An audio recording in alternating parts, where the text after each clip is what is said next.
Hybrid விதைகள் வந்து நம்ம வாங்குறோம்னா அது திரும்ப உற்பத்தி பண்ண முடியாது. திரும்ப திரும்ப வந்து நம்ம வந்து செலவு பண்ணி நம்ம கடையில தான் வாங்கணும்.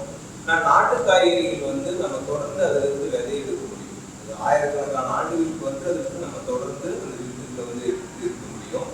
இப்போ பரவலா இந்த விழிப்புணர்வு வந்திருக்கு. இந்த நிகழ்ச்சியில இந்தியா முழுக்க இருக்கும் யாரெல்லாம் இதை சிறப்பா பண்ணிட்டு இருக்கிறாங்களோ அவங்க எல்லாமே இந்த நிகழ்ச்சிக்கு வர வைக்கணும். அவங்களுக்கு இருந்து விதைகள் வந்து விவசாயிகள் வாங்கிட்டு போக முடியும். தொடர்ந்து அவங்க உற்பத்தி பண்ண முடியும். இந்த மாதிரி ஒரு முக்கியமான நிகழ்வு இந்த நிகழ்ச்சியில நடக்குது. அது இல்லாம வந்து ஒரு விவசாயிக்கு வருமானம் அதிகப்படுத்தணும், ரெட்டிப்பாகணும், 3 மடங்கு ஆகணும் அப்படின்னா அது ஒரு கூட்டமைப்பா இந்த FPO அப்படிங்கிற ஒரு விஷயம் வந்து இப்போ நாடு முழுக்க நடந்துட்டு இருக்குது. இதுல கர்நாடகால வந்து சஹஜா ஆர்கானிக்ஸ் அப்படின்னு சொல்லிட்டு அவங்க 1998-99 வந்து இந்த FPO ஒரு கூட்டமைப்பு உருவாக்கி இயற்கை விவசாயிகளுக்குன்னு இவங்க பண்ணி இப்போ வந்து வெற்றிகரமா அவங்க வந்து செயல்பட்டு இருக்காங்க. கிட்டத்தட்ட வந்து வருஷத்துக்கு வந்து 18-20 கோடி டர்ன் ஓவர் பண்றாங்க. அதுல வர லாபங்கள் எல்லாமே வந்து விவசாயிகளுக்கு நேரடியாக போற மாதிரி பண்ணிட்டு இருக்காங்க.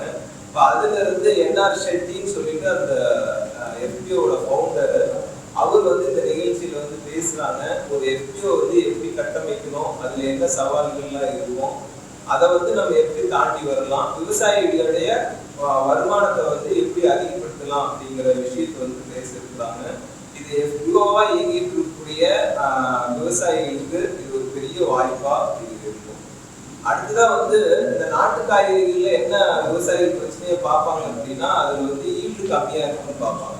அது மகசூல் வந்து நீங்க ஒரு ஹைபிரிட் விதைக்கும் நீங்க ஒரு நாட்டு விதைக்கும் நீங்க போடுறீங்கன்னா ஒரு ஏக்கருக்கு வெண்டை நீங்க விதைக்கிறீங்க அப்படின்னா ஹைபிரிட் விதையில வந்து ஒரு 10 டன் வருதுன்னா இதுல வந்து 4 டன் தான் ஈல்டு வரும் வெண்டைக்காயில.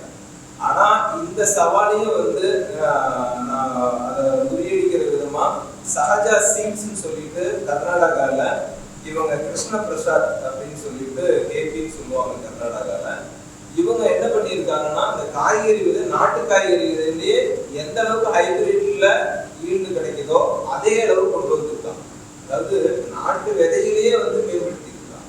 ஸோ அதுவும் வந்து காட்சிக்கு வைக்கிறாங்க. அந்த தொழில்நுட்பத்தையும் சொல்லி கொடுக்குறாங்க. ஒரு விதைய நம்மளோட நாட்டு விதையை வந்து படிப்படியா எப்படி வந்து நிறைய ஈல்டு தர்ற மாதிரி மகசூல் தர்ற மாதிரி அதை வந்து மேம்படுத்த முடியுங்கிற தொழில்நுட்பத்தை சொல்லி கொடுக்கறதுக்காக கிருஷ்ண பிரசாத் அண்ணா வந்து இந்த நிகழ்ச்சியில வந்து பேச இருக்கிறாங்க.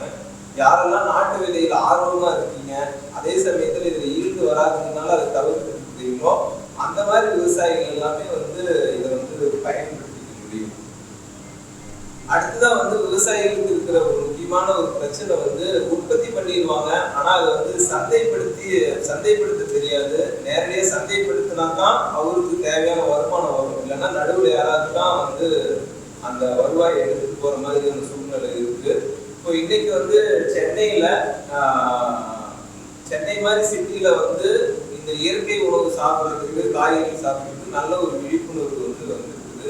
அதை பயன்படுத்தி நிறைய மக்கள் வந்து நேரடி சந்தை வாய்ப்பு பண்ணிட்டு இருக்காங்க.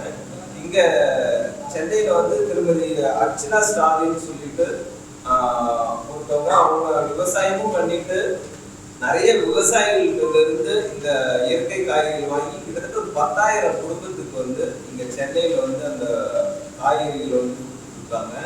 இதே மாதிரி ஒவ்வொரு விவசாயிகளும் வந்து பண்ணாங்க அப்படின்னா நேரடியா அதுல வரக்கூடிய லாபம் அப்படியே விவசாயிக்கே போகும் அப்படிங்கிறது வந்து அவங்களோட அனுபவத்தை சொல்லி இது எப்படி வந்து கட்டமைச்சாங்க, இது எப்படி வந்து எல்லா விவசாயிகளும் இது பண்ண முடியும் அப்படிங்கறத வந்து அவங்களோட அனுபவத்தை வந்து இந்த நிகழ்ச்சியில வந்து பேச இருக்கலாம். ஸோ இந்த மாதிரி வந்து காய்கறி விவசாயத்துல வெற்றிகரமா உற்பத்தி பண்ற விவசாயிகளும் அதோடைய மருத்துவ குணங்களை பேசுறதுக்கு மருத்துவரும், அப்புறம் வந்து இந்த விதைகள் உற்பத்தியை பத்தி பேசுறதுக்காகவும், அப்புறம் முக்கியமா வந்து இந்த விஞ்ஞான பூர்வமா இது எப்படி வந்து வேலை செய்யுது அப்படிங்கிறதுக்காக பெங்களூர் வந்து IIHR அந்த அமைப்புல இருந்து 2 விஞ்ஞானிகள் வந்து வர்றாங்க. இந்த இயற்கை விவசாய முறையில மண்ணை எப்படி வந்து நம்ம வந்து வளப்படுத்துறது, அவங்க முக்கியமா வந்து அவங்களுடைய மேம்படுத்தப்பட்ட ரகங்கள்ல வந்து இயற்கை முறையில எப்படி சாகுபடி பண்றது அப்படிங்கறது வந்து அவங்க விஞ்ஞான பூர்வமா வந்து பேச இருக்கிறாங்க. பொதுவா வந்து நம்ம படிப்படியா தான் வந்து இந்த நாட்டு விதைகளுக்கு நம்ம போக முடியும். ஏன்னா விவசாயிகளுக்குலாம் தெரியும் நமக்கு வந்து அடிப்படையில வந்து அந்த ஈல்டுங்கிறது ரொம்ப முக்கியமான ஒரு விஷயம் பார்ப்பாங்க. அது முறைப்படியா கத்துக்கிற வரைக்கும் இப்ப எல்லாருக்கும் பெரும்பாலும் இயற்கை விவசாயத்துல பண்றவங்க இந்த